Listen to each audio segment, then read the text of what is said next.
Sí se ve, ¿Ven la- doctora. Perfecto, muchas gracias. Bien, entonces, a ver, más bien lo que sí creo que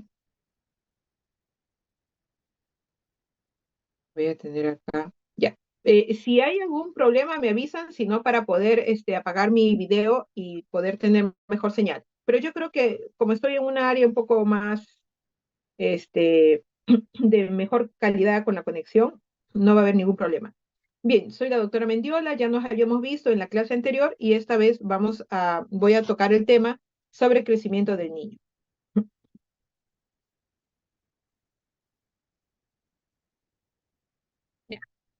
Evaluar el crecimiento y el desarrollo del niño es un proceso que debe realizar todo médico que está atendiendo a un paciente en el grupo etario de pediatría. Estos dos procesos que se realizan con el niño están íntimamente relacionados y cuando tratamos sobre crecimiento estamos hablando sobre el desarrollo somatométrico. Y en cuanto al hablar del desarrollo como tal, estamos hablando de la maduración de funciones cerebrales y de otros órganos vitales. ¿Qué debemos de esperar con esta evaluación? ¿Cuál es el objetivo de evaluar a un niño desde el punto de vista de su crecimiento y desarrollo? Primero, ya ustedes, muchos han pasado ya con las evaluaciones de neurología, con las rotaciones de neurólogos pediatra inclusive, y es importante evaluar cómo va progresando el niño desde que el momento en que nosotros lo evaluamos con los antecedentes que tenga este niño desde el nacimiento y lo que nosotros podemos proyectar a posterior. Identificar retrasos y anomalías en el momento de nuestra evaluación es un objetivo. Y si vemos que no hay ninguna alteración, no hay ningún atraso, no hay ninguna anomalía, tratar de optimizar el progreso de este niño. Van a influir tanto en el crecimiento somatométrico como en el desarrollo factores biológicos, psicológicos y sociales. Es decir, el niño no solamente va a ser los factores biológicos, talla materna y paterna, la alimentación, también va a ser el entorno social, el entorno de afecto que recibe el niño, ¿ya? Eso es muy importante también que se tenga en cuenta como parte de factores que influyen en el crecimiento y el desarrollo. Sabemos que el ser humano crece y se desarrolla desde la concepción y que en condiciones normales este crecimiento, este desarrollo es continuo, aunque de velocidades variables. Variables porque hay algunos órganos que van a alcanzar, van a tener una velocidad más rápida de desarrollo eh, y un tiempo también diferente a otros.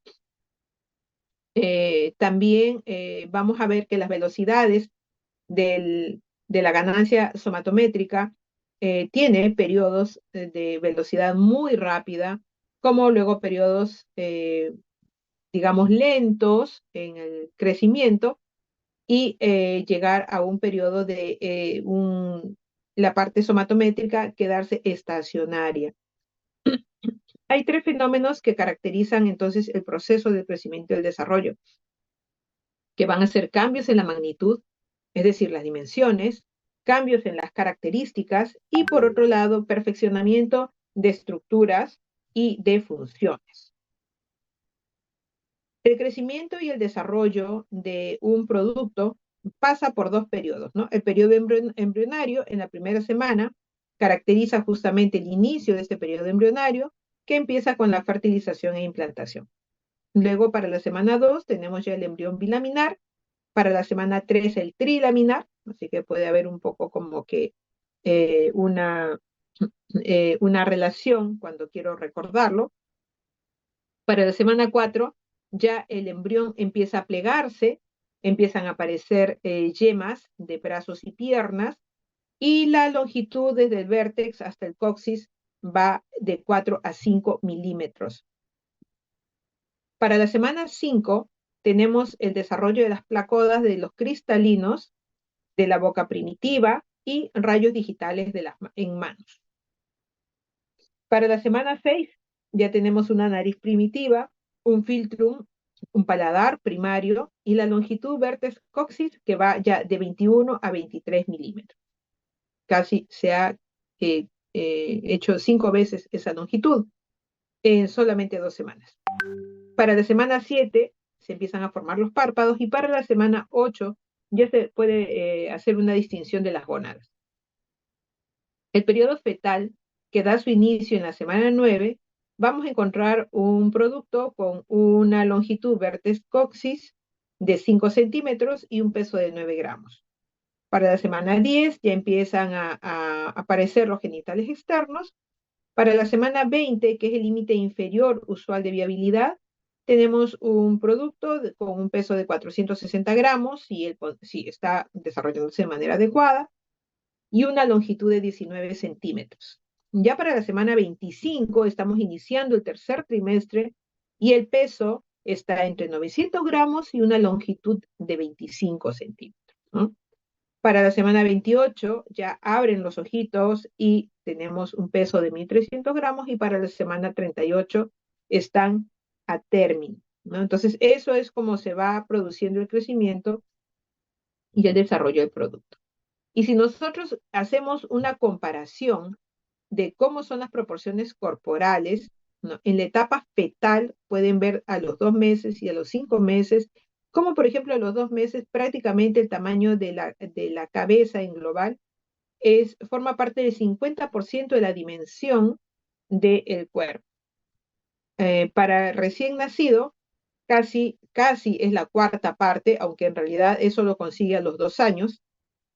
Y también luego pueden ver también las extremidades, ¿no? Primero las extremidades son cortas y luego cada vez se van haciendo un poco más largos hasta llegar a la mitad del muslo ya en el desarrollo de la etapa adulta.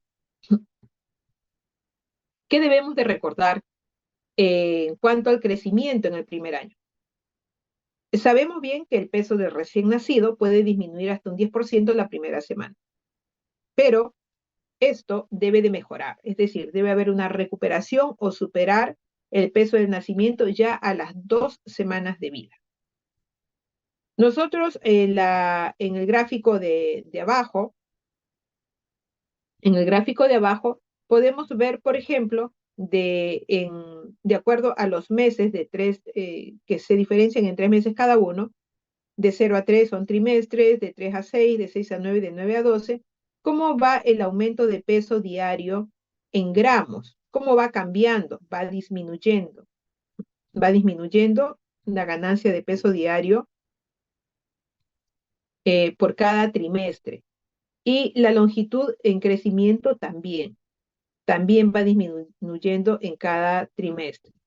La circunferencia de la cabecita también empieza a tener una disminución y la cantidad recomendada de kilocalorías por kilo día va inclusive también disminuyendo. Esto es lo que debe de darse para lograr completar en el primer año el crecimiento en longitud de 24 centímetros en un año. Es decir, si el paciente nace con 50 centímetros, al año debiera tener más o menos entre 74 a 75 centímetros. Eso es en el primer año. Si yo encuentro un niño al año en su control que está con 65 centímetros, por ejemplo, entonces voy a decir, este niño está bajo en talla, pero debo remontarme a la talla con la que nació. Entonces tendré que averiguar, de repente, de antecedente, tiene que fue un prematuro y nació, pues en vez de 50, nació con 40 centímetros de longitud. Entonces, ¿ha hecho su ganancia de los 25 o 24 centímetros en el año? Sí, sí la ha hecho. Entonces significa que tiene una buena velocidad de crecimiento, ¿ya? Y poco a poco, bueno, luego tendrá otro tipo de evaluaciones para ver en qué momento llega al estándar. Pero lo cierto es que su velocidad con la que creció ha sido adecuada. Existen tablas que uno puede ir guiándose para lo que es el crecimiento, el desarrollo de un niño, pero también hay fórmulas que uno debe de tener en cuenta, por ejemplo, cuando tienen en la emergencia un paciente un paciente pediátrico, en el cual la mamá hacía 6 meses que no lo llevaba a un control.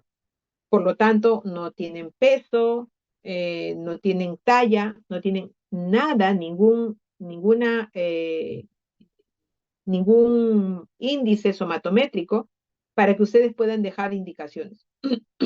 Ya ustedes han hecho talleres en los cuales cuando utilizan medicamentos y cuando se utiliza medicamento en pediatría, mayormente es miligramos por kilo de peso y inclusive en algún tipo de medicamentos se requiere superficie corporal.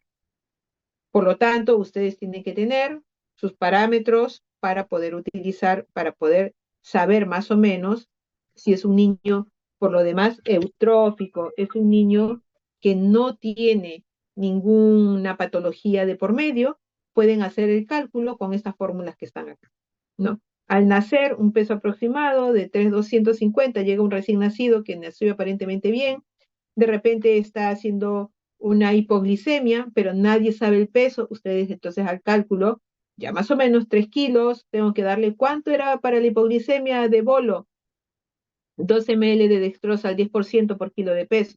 ¿Cuánto le tendré que dar? Más o menos 6 a 6,5 mililitros de dextrosa al 10% en bolo para mejorar la hipoglicemia, ¿no? Entonces, esos datos, ese tipo de formulitas nos pueden ser muy útiles en esos momentos.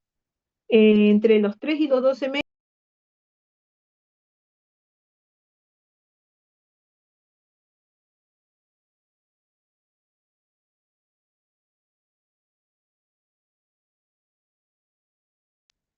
y de los 7 a los 12 años, edad en años, por 7 menos 5 entre 2, ¿no? Entonces, eso es para calcular más o menos el peso. En cuanto a la altura, al nacer 50 centímetros para un niño que nació eutrófico, a término, ¿no? Al año debe tener aproximadamente 75 centímetros, y entre los 2 y los 12 años, la edad en años por 6 más 77. Y entonces, estos son datitos que pueden serle útiles a ustedes para calcular. Por ejemplo, yo les puedo poner en el examen. Llega una, llega una niña de 4 años, convulsionando, ¿no? Sin antecedentes patológicos de importancia, quieren indicar fenobarbital, por decirle fenobarbital, por decirle fenitoína, de repente, no sé. Ya, les puedo poner eso, ¿no? ¿Qué dosis?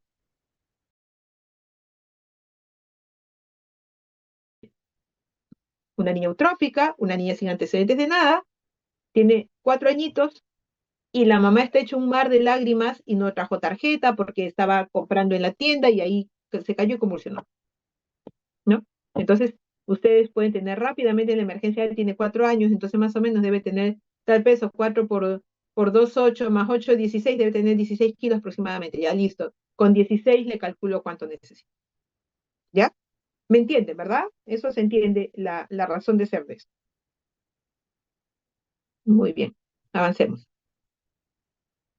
Por otro lado, hay que tener en cuenta que en los primeros 12 meses, o sea, durante el primer año, el volumen cerebral está en un crecimiento importante, en un desarrollo importante, ¿no? Fíjense en este esquema de la izquierda, lo que se puede ver, ¿no? Cómo sigue una curva ascendente constante, ¿no? Lo que es el volumen total del cerebro, ¿ya? Y por otro lado, tenemos también a esa edad la importancia del tiempo de sueño. Fíjense que hasta los 12 meses, los niños más o menos duermen entre 13 y 17 horas en el día, ¿no? Teniendo en la parte roja está el mayor tiempo de la noche, ellos descansan, ¿no? Y poco a poco, esto, al inicio casi está a la par, día y noche, duermen casi igual en el día, igual que en la noche, pero luego poco a poco empieza a reducirse y el mayor tiempo de sueño es nocturno, ¿no? Eh, Esto es importante tenerlo en cuenta porque las alteraciones en el patrón del sueño también nos puede dar indicios de que algo pasa, de que hay algún problema. Por ejemplo, los pacientes Un niño de repente a la primera semana o al primer mes no noto qué tan activo o hipoactivo es, pero de repente llama la atención que a los 3 meses, a los 4 meses, siga durmiendo en el día tal cual como duerme en la noche. Entonces es un niño que está teniendo un patrón de sueño que no es adecuado. De repente es un niño hipotónico, de repente es un niño que tiene un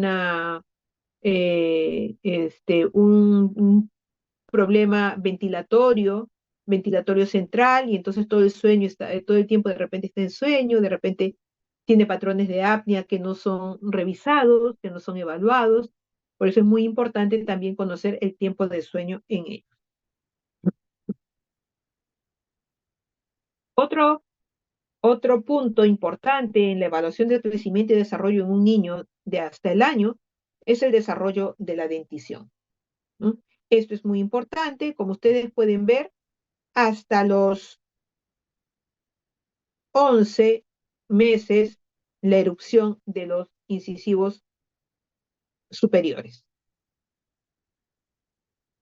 Hasta el año debemos de tener ya que los incisivos hayan brotado, hayan erupcionado, sus superiores e inferiores, ¿ya? Esto es importante tenerlo en cuenta.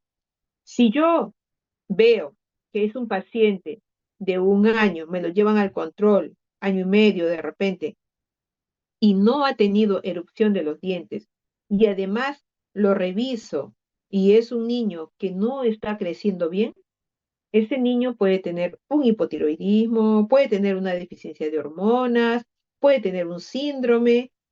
Por lo tanto, es importante también revisar, cuando lo revisan al niño la carita, cuando en semiología, ustedes revisan la forma de la cabeza, ¿no? Si es dolicocéfala, si es turricéfala, cuando revisan fontanelas, luego se van a la carita, ven los ojitos, si hay una opacidad del cristal a nivel de la pupila, ven si hay una coloración ictérica, si son ojos, si la esclera es azulada, ¿no? Si el puente nasal es chato, ven el filtrum, ven luego la boca, y en la boca tienen que mirar si hay dientes, si corresponde a la edad que tenga la criatura, que ya tenga la aparición de los incisivos en la etapa del primer año, ¿ya? Bien. En el segundo año, la velocidad de crecimiento cae al 50% de lo que tuvo en el primer año. Es decir, en el primer año ganó 25 o 24, al segundo año va a ganar más o menos 12 centímetros al año. Cuando ustedes revisan la cartilla de crecimiento de su paciente, deben de mirar eso. No, no se distraigan mucho en estar mirando mes a mes. No, váyanse de frente, doctores. Desde que nace al año, del año a los 2 años. ¿Cuánto ganó? ¿Ganó los 12 centímetros? ¿Sí o no? Entonces ahí ustedes van a saber que la velocidad con la que crece el niño está yendo bien. Si no, inmediatamente a derivarlo. Lo derivan al pediatra y diciendo, este niño tiene falla en la ganancia de talla. O también de repente en la ganancia de peso, ¿no? O las dos cosas juntas. Entonces, el peso aproximado diario ya hasta los 3, desde más o menos del año, ya para los 3 años, es más o menos de 8 gramos al día. Si yo lo veo, la ganancia de peso mensual es 226 gramos. La longitud más o menos 1 centímetro por mes. Ya. El crecimiento de la cabecita 0,25. Ya mantiene una cantidad de kilocalorías por kilo día de 100 kilocalorías por kilo día.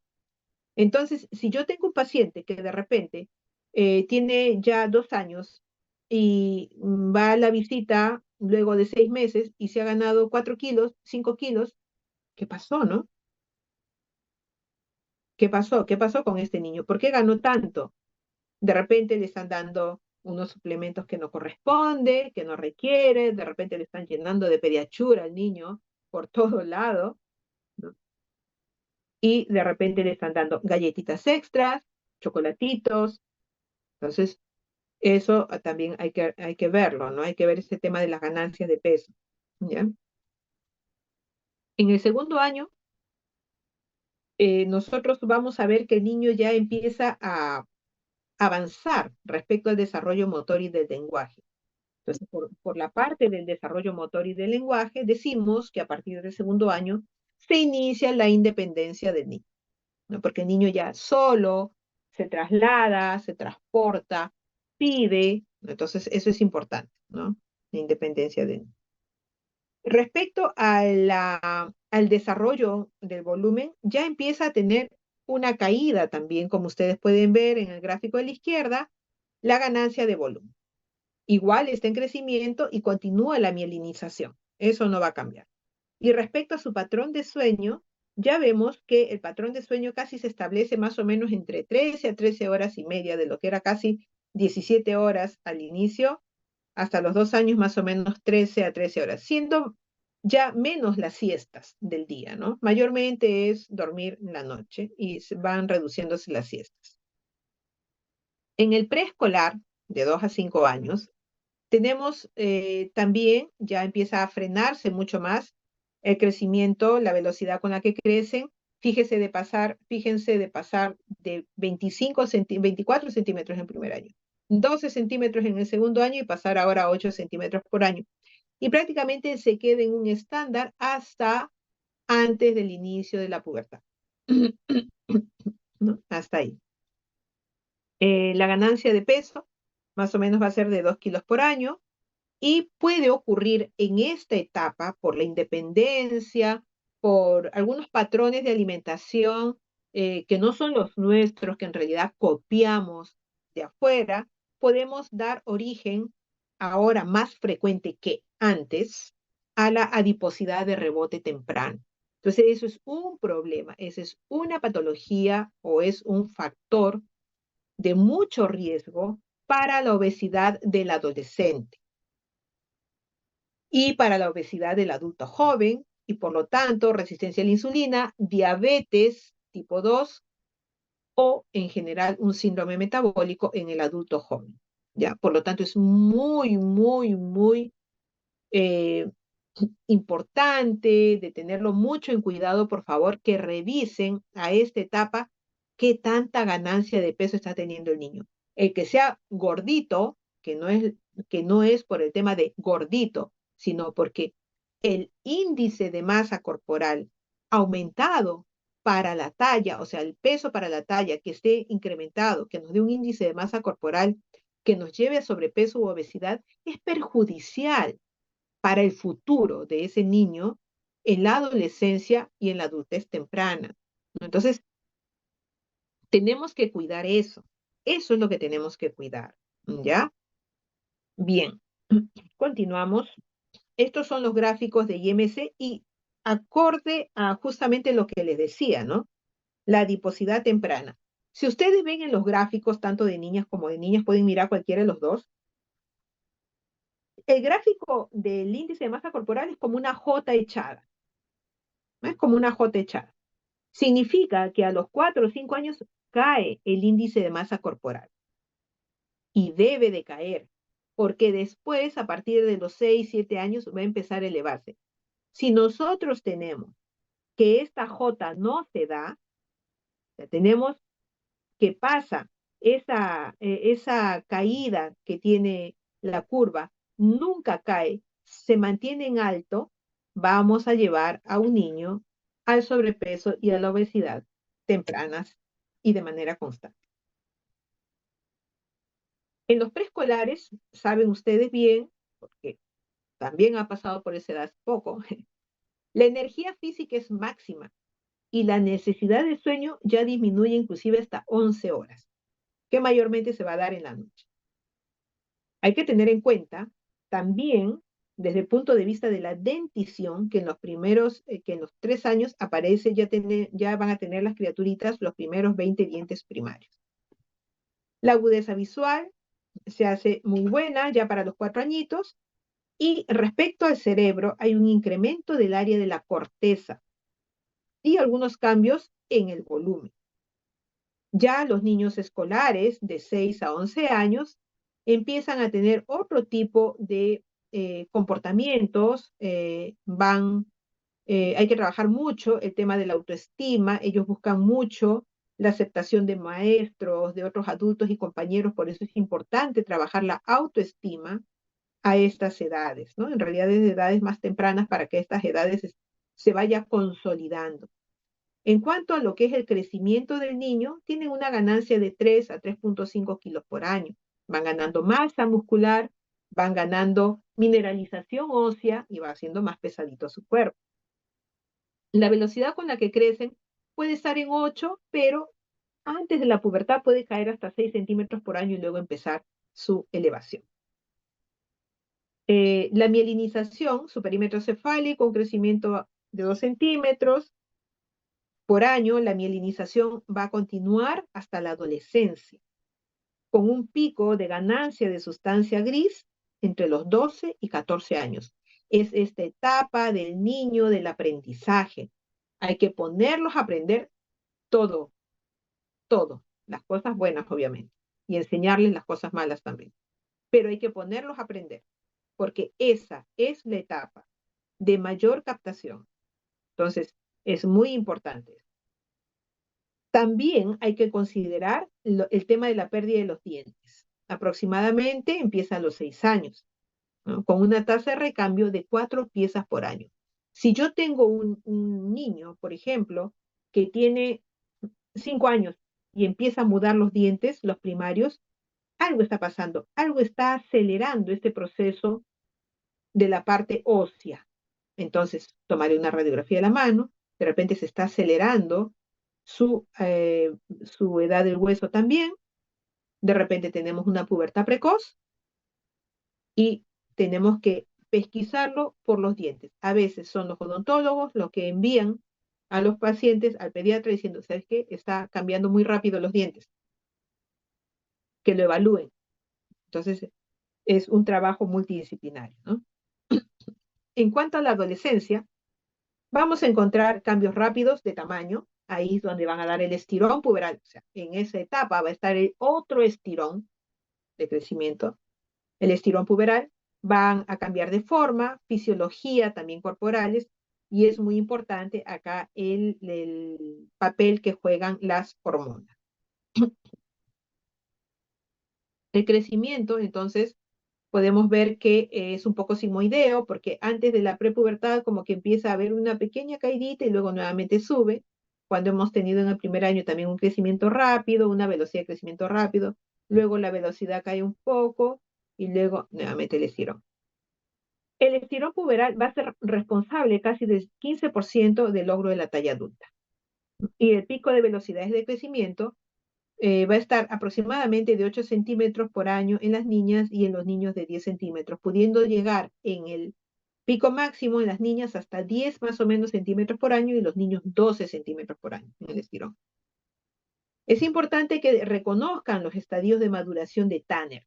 Esto es muy importante, porque en el primer estadio, donde está en el número 1, en números romanos, vemos que todavía son niños, niños y niñas, ¿ya?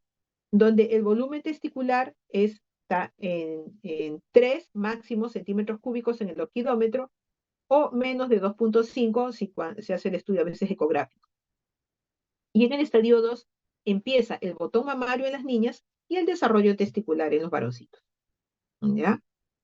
El estadio 3 ya es un desarrollo de la glándula más allá de la zona de la areola. Y en los varoncitos simplemente va siendo el mayor crecimiento del volumen testicular. Entonces, los orquidómetros o alguna ecografía a veces nos permiten poder saber el volumen testicular. Bueno, básicamente en los consultorios lo que se usa es el orquidómetro de Prader. En cuanto al vello púbico, este va a irse desarrollando a partir del estadio 2 como pequeñas pelusas y luego el estadio 3 ya vamos a encontrar vellitos gruesos, larguitos, que van logrando su forma casi para el estadio 4. En el estadio 5 es prácticamente el desarrollo ya de un adolescente que ya completó su desarrollo o de un adulto. En la adolescencia es importante tener en cuenta, por ejemplo, esto que nosotros estamos viendo acá, el gráfico de la derecha. Este gráfico es bueno porque, por ejemplo, en el desarrollo de las niñas, lo primero que empieza a ver es un poco de ganancia rápida de talla. Por eso es que a una misma edad, las niñas tienen una talla mayor que los niños a la misma edad, porque las niñitas primero empiezan con la ganancia de velocidad de talla. Luego empieza el botoncito mamario, ¿no? Y cuando están alcanzando el desarrollo ya de la glandulita mamaria, más allá del botón mamario, tenemos el pico máximo de la velocidad de crecimiento. Para el estadio 4 ya viene la regla y viene la caída de casi el 50% de la velocidad con que venía creciendo la niña, ¿ya? Entonces, esto es lo que tenemos para las niñitas. Para los varones, ellos empiezan primero el desarrollo del volumen testicular y cuando está entre el segundo y el tercer estadio del desarrollo puberal, o sea, del volumen testicular, estamos hablando, recién empiezan la ganancia de talla. Para el estadio 4, cuando el volumen testicular está más o menos en 15 centímetros cúbicos o 12, lo más bajo, el niño empieza a tener su velocidad de crecimiento, su estirón, pero además hay que tener en cuenta que ellos crecen casi 2 centímetros más que las niñas como velocidad de crecimiento, ¿no? Entonces, eso hace que luego ellos tengan una mayor talla. Entonces, esto es importante tenerlo en cuenta, vamos a regresar, porque si yo tengo una niña de 7 años que la encuentro ya con botón mamario, eso no está bien.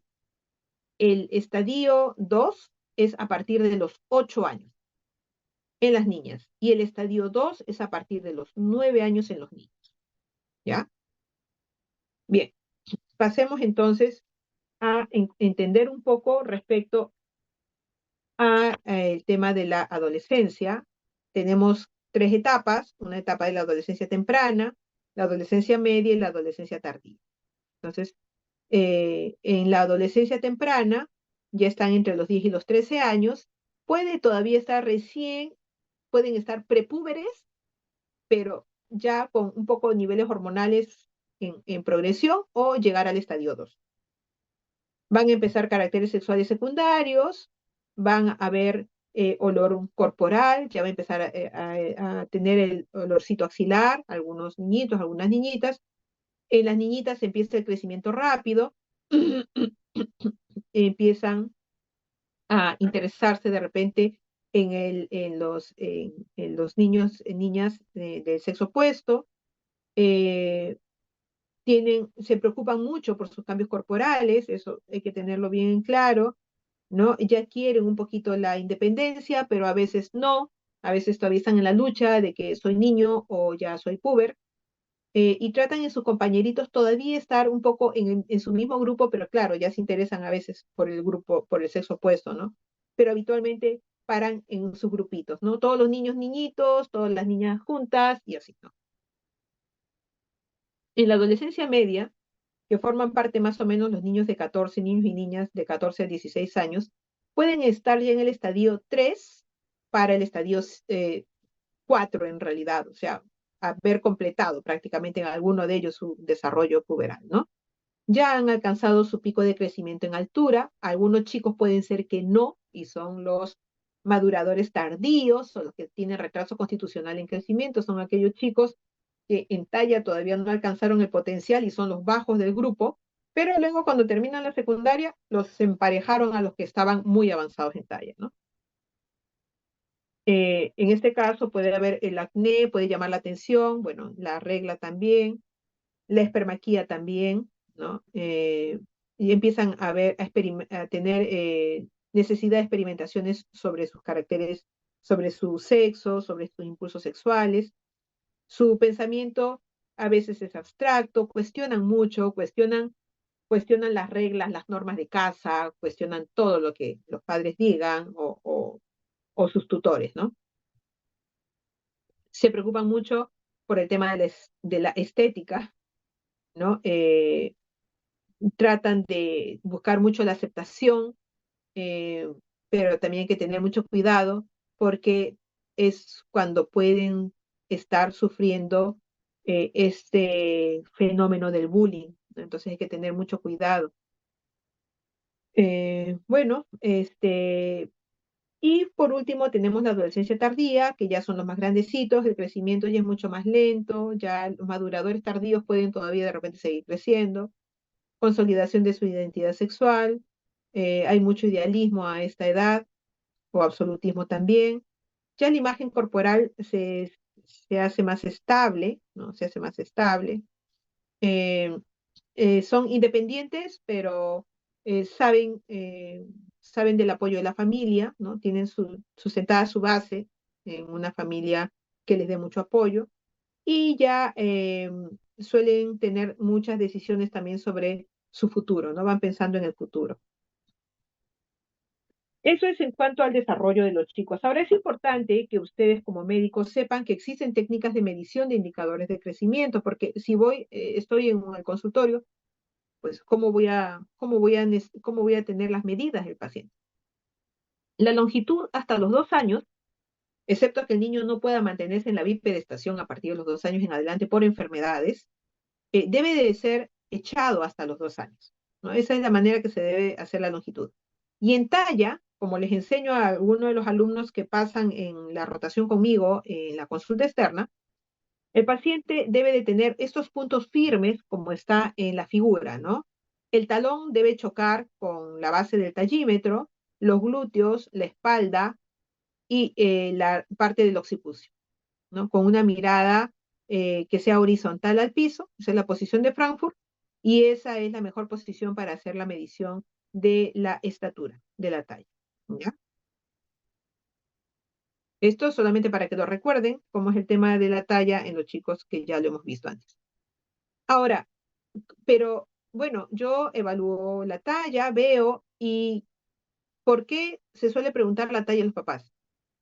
Porque la talla genética es un factor intrínseco, es algo que cargamos todos nosotros, todos, ¿ya? Y que va a tener sus variaciones, sí, va a tener sus variaciones, pero mayormente nosotros cuando damos la talla genética al paciente, la sacamos de quiénes, de la talla del padre y de la madre con la fórmula que está en la diapositiva. ¿Ya? Esa talla genética va a tener un rango, un margen, 5 centímetros para arriba o 5 centímetros para abajo. Y esos 5 centímetros nos van a dar la variabilidad del paciente en relación a otros factores. ¿Qué factores van a tener que ver? Van a tener que ver la alimentación, van a tener que ver la actividad física, tiene que ver mucho el sueño, el descanso en etapas tempranas de la vida, el dormir temprano. Tiene que ver mucho también con patologías secundarias o patologías que tengan que ver con la misma hormona de crecimiento. Dentro de las patologías secundarias, las alteraciones nutricionales son importantísimas, ¿no? Entonces, si yo al niño le doy de comer bien, pero tiene una pérdida por gastrointestinal, por renal, ese niño tiene pérdida de nutrientes esenciales para su crecimiento y para su desarrollo. Por lo tanto, yo debo estar bien segura que no hay ningún caño abierto donde se vayan todos los nutrientes que esa criatura ingiere. Y claro, pueden haber también problemas genéticos. Sí, por supuesto. Hay muchas tallas bajas que son relacionadas a síndromes, porque tienen defecto en un gen que tiene que ver con la hormona de crecimiento. Entonces, yo debo de revisar a la talla del paciente, relacionarla con la talla genética y si veo que no está dentro de ese margen, buscar si es algo intrínseco o es secundario alguna deficiencia. Estos son los gráficos que deben ser usados para niños y niñas desde los 2 años hasta los 20 años. Y estos son los gráficos de IMC. En la zona de los óvalos amarillo, estamos hablando de sobrepeso, y donde están las flechas tanto azul como roja, estamos hablando de obesidad.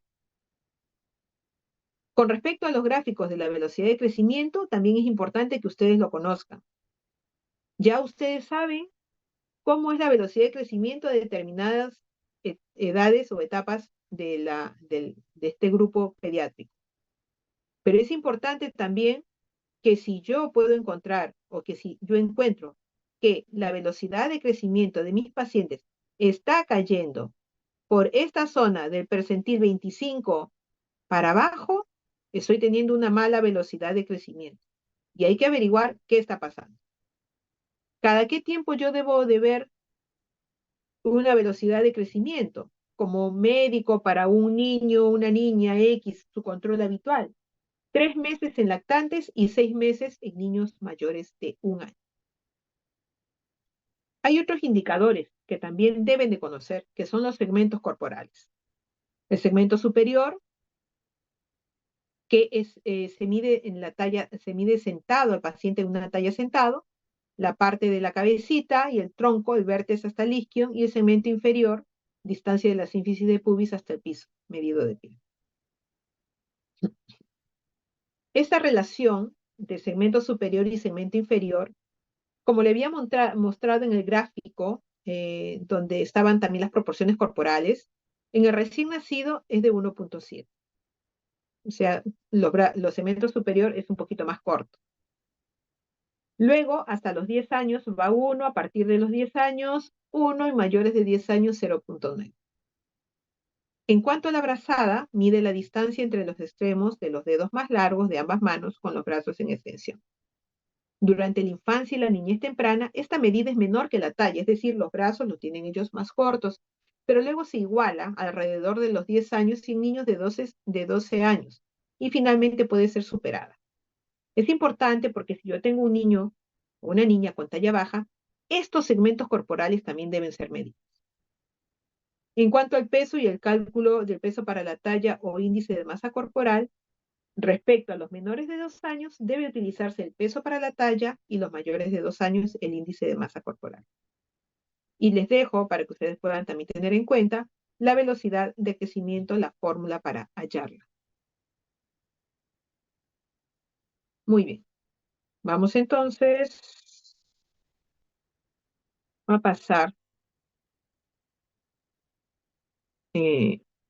bueno,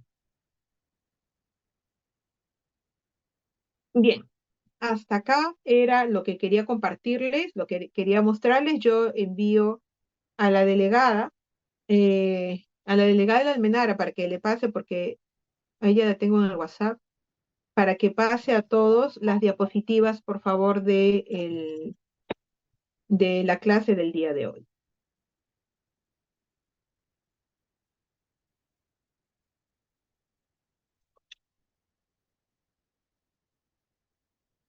Doctora, una pregunta. Buenas tardes. Buenas tardes. ¿Cuál era la importancia de la adiposidad de rebote temprano? ¿Por qué teníamos que evaluarla?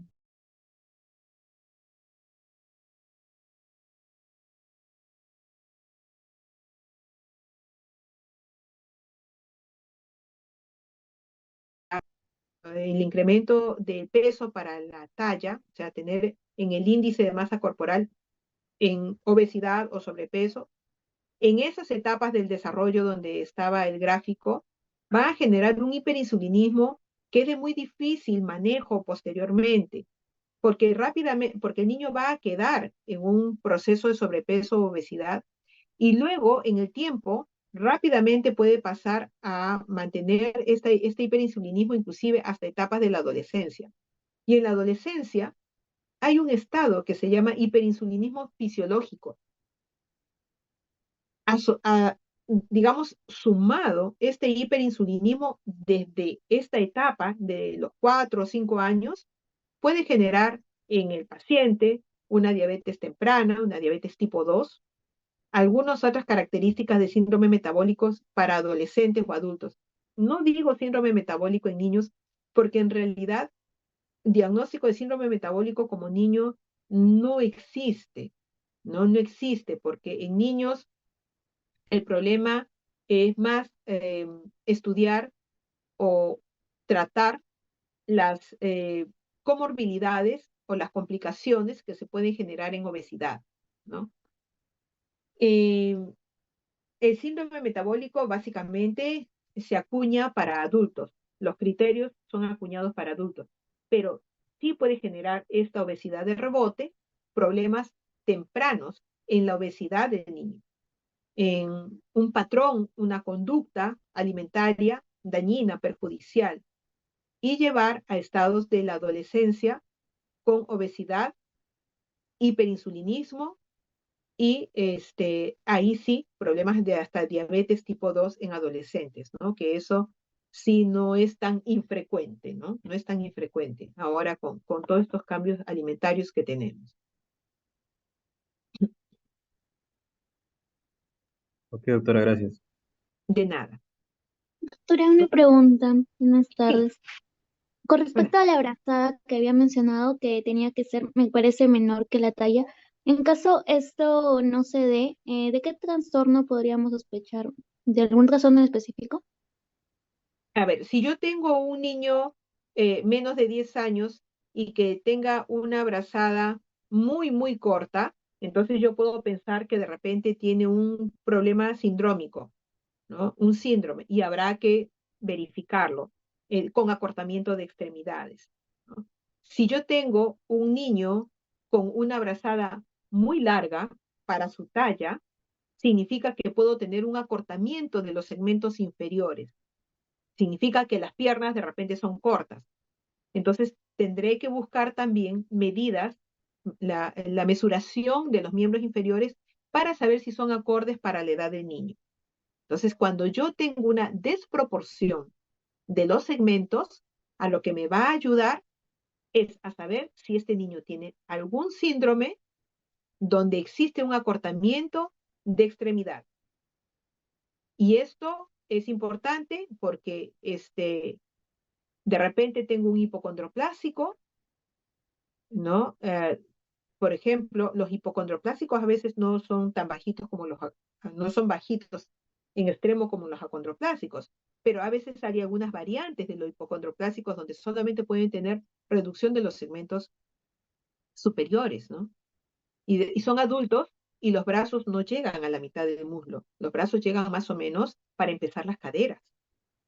Entonces, por eso es importante la medición, ¿no? ¿Y cómo lo ven? Bueno, no sé cómo ven ustedes en la parte de la evaluación en consulta externa, pero habitualmente yo veo a los niños y siempre a todos les hago poner las manitos a los costados como firmes, ¿no? Los más chiquitos, sus manitos van a llegar muy cerca de su cadera, pero los de 10 añitos en adelante ya llegan casi un poquito a la mitad, la puntita de sus deditos, del tercer dedito, ya llegan casi a la mitad de los muslitos, ¿no? Entonces, por ese lado, se ve que hay una proporción corporal adecuada.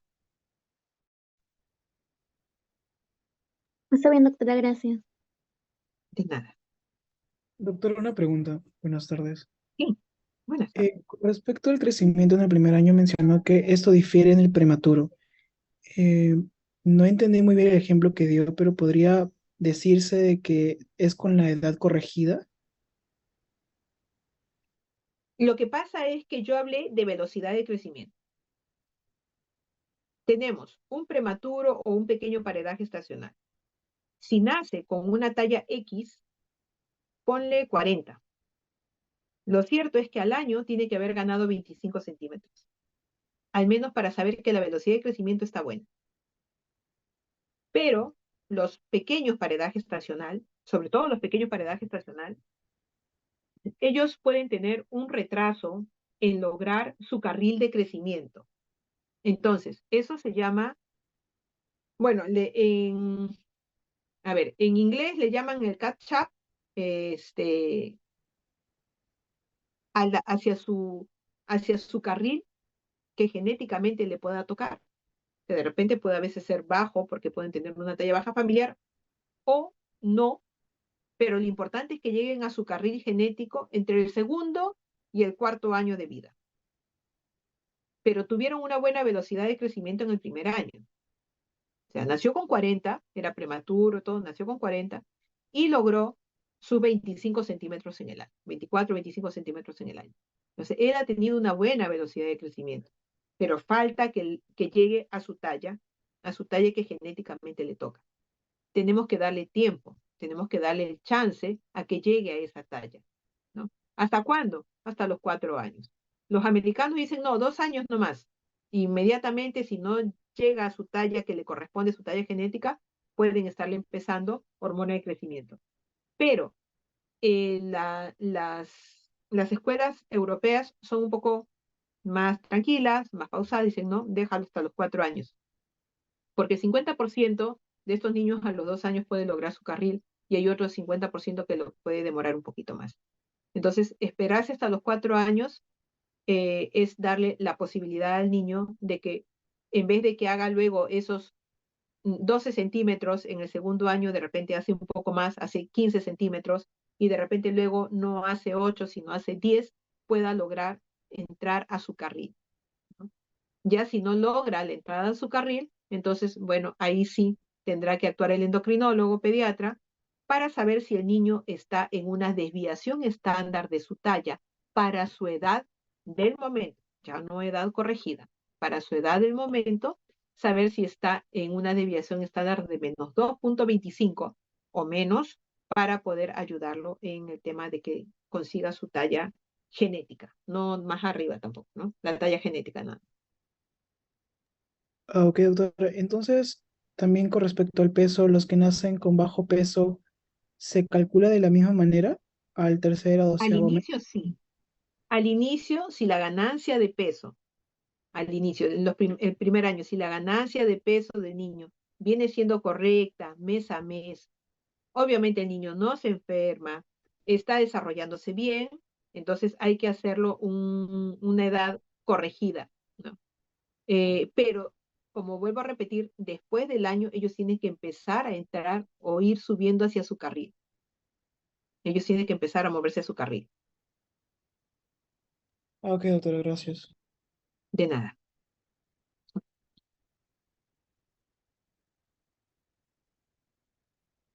¿Alguna otra pregunta, por favor?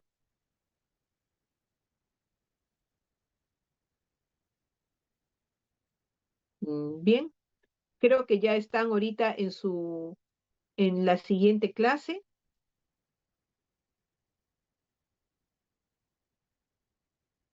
Ya les toca, creo, 3:30. Sí, doctora. Sí, doctora. Ya, ok, entonces bien, nos estamos viendo en la siguiente clase. Que Gracias, tengan buena doctora. tarde. Gracias, A doctor. ustedes, Gracias, doctora. que les vaya muy bien. Hasta luego.